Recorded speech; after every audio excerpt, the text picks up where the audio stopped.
Welcome to another episode, season 3, On the Couch with the great Shuntai.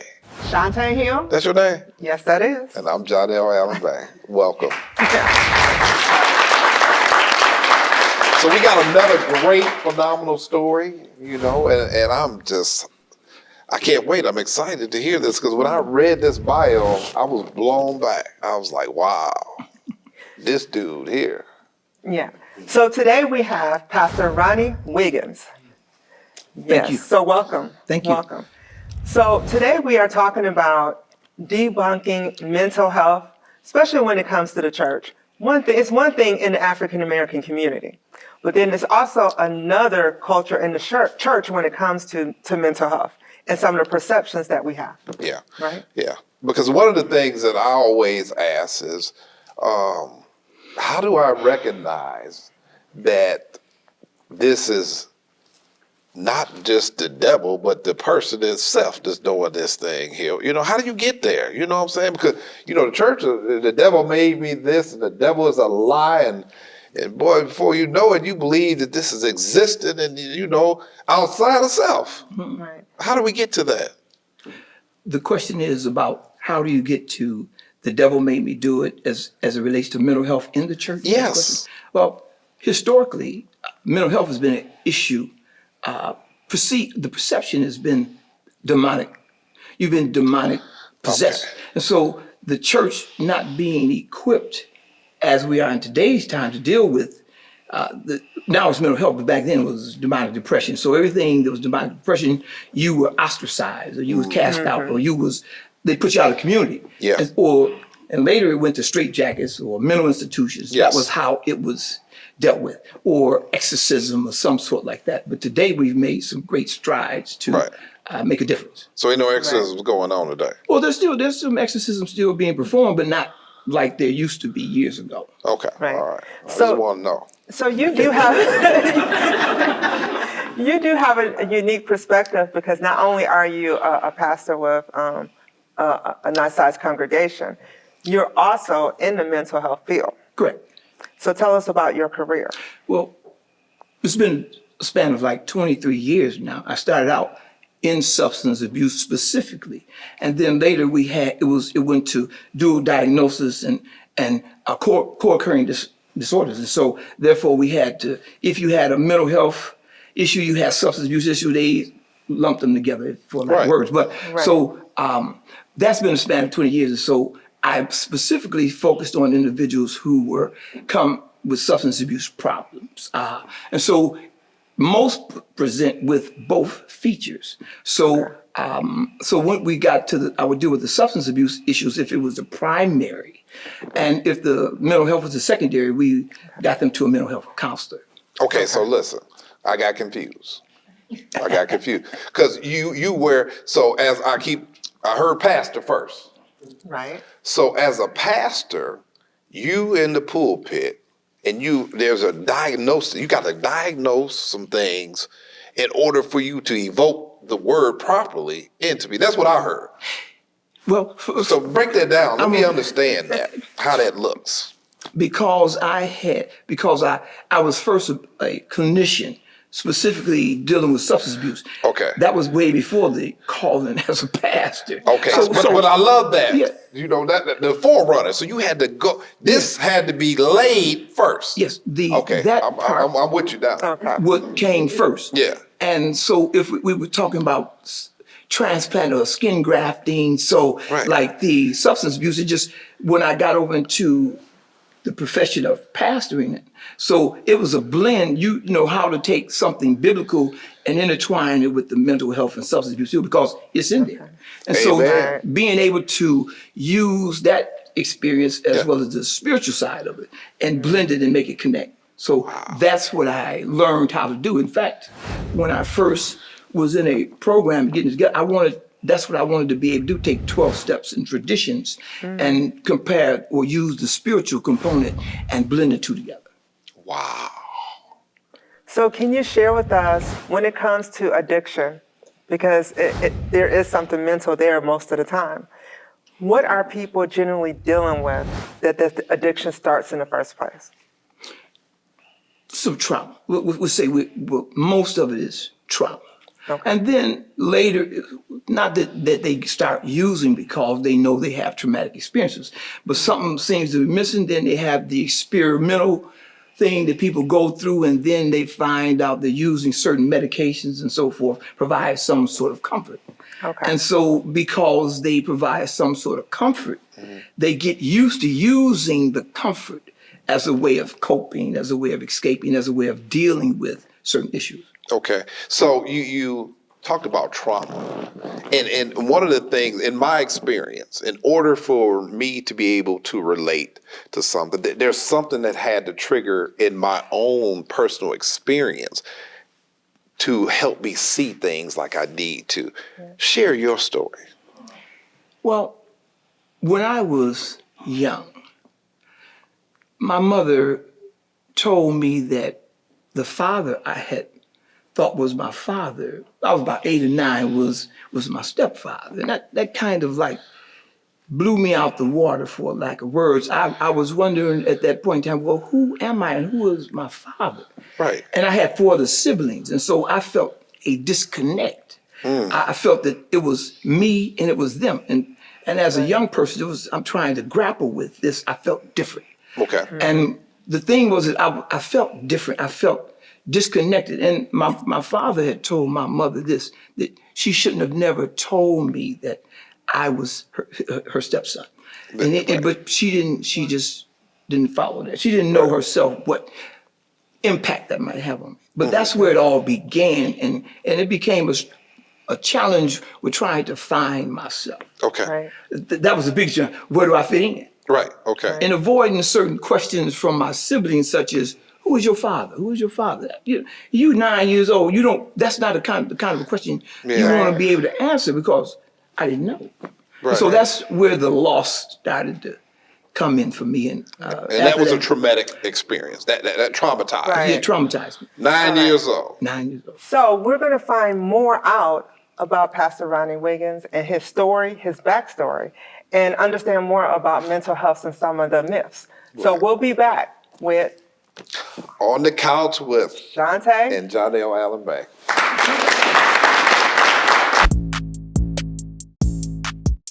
On the Couch with Shuntai and Johnell focuses on educational, humorous, and insightful topics based on extraordinary lives of real people. Each episode provides real talk from real people. Felt rejected, being newly divorced, and I didn't want my kids to feel like they'd missed something in life. So I had went above and beyond to make sure that they would have no. I had just been doing the catering, small and part-time, and she just left to come on full-time, and everything shut down. So imagine losing, literally we lost, 80% of our income. Wow. I love that. The ladybug and the butterfly. butterflies. Join Shuntai Hill, a certified counselor, and Johnell Allen Bay, a life coach and relationship expert, weekly for On the Couch with Shuntai and Johnell. Shuntai Hill and Johnell Allen Bay are the king and queen of relationships.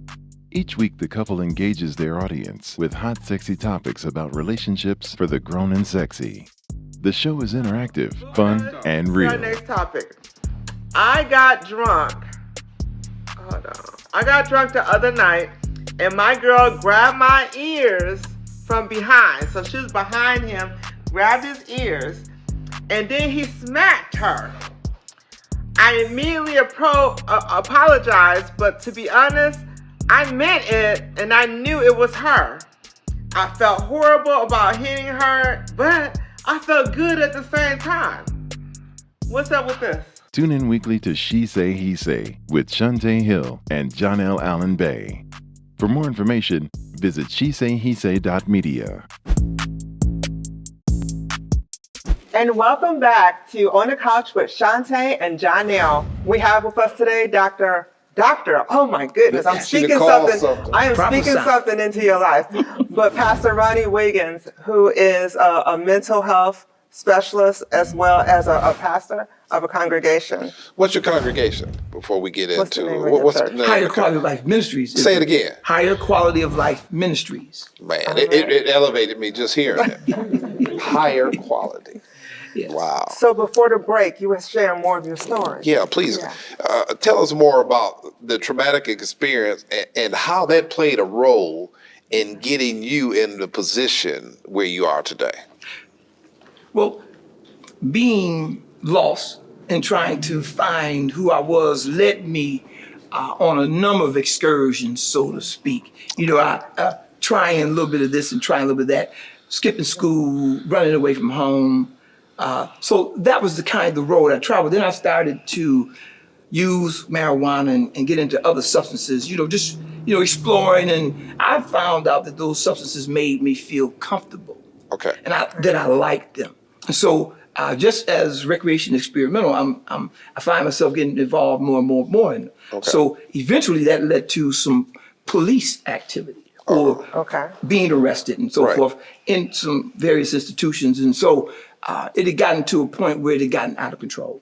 Okay. And I had spent a number of time in places you shouldn't have to spend time in. And so I had gotten myself to the place where it was a fourth habitual offender. Okay. And so that was the wake up call for me. And although I didn't go to prison on that specific time, the judge gave me an opportunity to go to a treatment program, a spiritual treatment program. It was in that spiritual treatment program that I discovered myself, Okay. rediscovered myself, connected with God. And that was where I began to find who I was and what I should be doing as an individual. Right. And I was told that I was salvageable. It just dropped in my spirit in the classroom. You salvageable. You ain't all washed up. And so I began to be, it was like classroom Right. teaching. Right. So I said, I could still read. I could still think. And so Right. I became passionate about Yeah. putting my life together again. So you talk about your passion, but you offended like 4 times. Yes. What happened, or what was that pivotal moment in the courtroom? What happened in that courtroom that made you go in a Because different you've been in the direction? courtroom a few times. Quite a few. So the specific language. 4 times habitual. That Yeah. means I visit sometimes. The specific language that was used is I could give you life and go home and sleep. Hold on. That's what he told you. That's what The he said. judge. I could, yes. Okay. Give you life and go home and sleep, although that was not what he could legally do. But I believe that at that moment he felt that he should tell me this, that, so Right. this is where you at now. Well, I And don't know. 4th degree habitual. Right. He could do He that. could. Now. Don't take that off the table. No, now. I didn't. Because that's up to life. I know the law.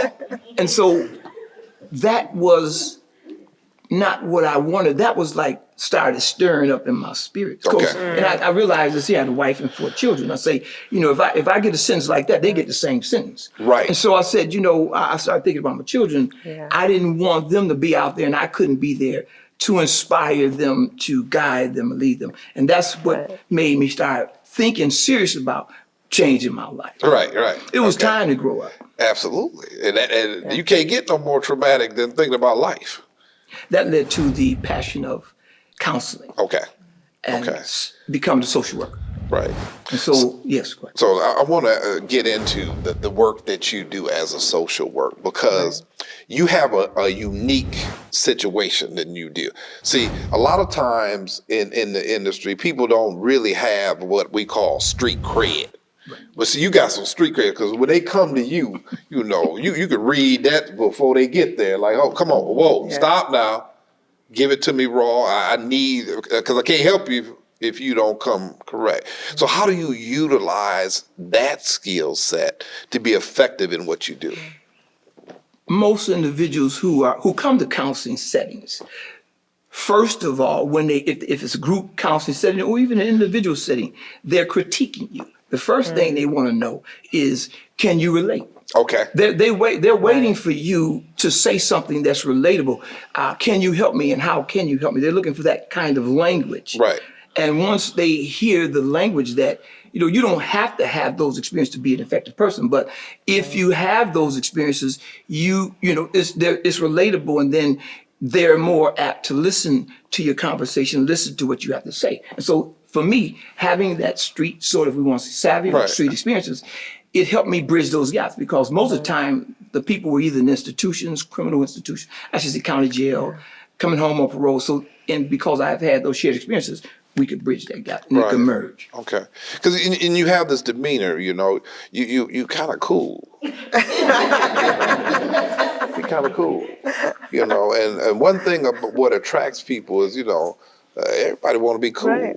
So I mean, I can see naturally, if I got an issue, I'd like That to you talk can with go. you for a minute, So we're going to stop here for a minute, take a break, and when Yes. we're going to come back, we're going to get more into the cool pastor. We'll be right back. On the Couch with Shuntai and Johnell focuses on educational, humorous, and insightful topics based on extraordinary lives of real people. Each episode provides real talk from real people. Felt rejected, being newly divorced, and I didn't want my kids to feel like they missed something in life. So I Okay. went above and beyond to make sure that they would have no. I had just been doing the catering, small and part-time, and she just left to come on full-time, and everything shut down. So imagine losing, literally we lost, 80% of our income. Wow. I love that. The ladybug and The butterfly. Join Shuntai Hill, a certified counselor, and Johnell Allen Bay, a life coach and relationship expert, weekly for On the Couch with Shuntai and Johnell. Shuntai Hill and Johnell Allen Bay are the king and queen of relationships. Each week, the couple engages their audience with hot, sexy topics about relationships for the grown and sexy. The show is interactive, fun, and Our real. next topic. I got drunk. Hold on. I got drunk the other night, and my girl grabbed my ears from behind. So she was behind him, grabbed his ears, and then he smacked her. I immediately apologized, but to be honest, I meant it, and I knew it was her. I felt horrible about hitting her, but I felt good at the same time. What's up with this? Tune in weekly to She Say, He Say with Shuntai Hill and Johnell Allen Bay. For more information, visit shesayhesay.media. And welcome back to On the Couch with Shuntai and Johnell. Today we have with us Pastor Ronnie Wiggins, and we're talking about mental health and the church and debunking some stereotypes. So welcome. Thank you.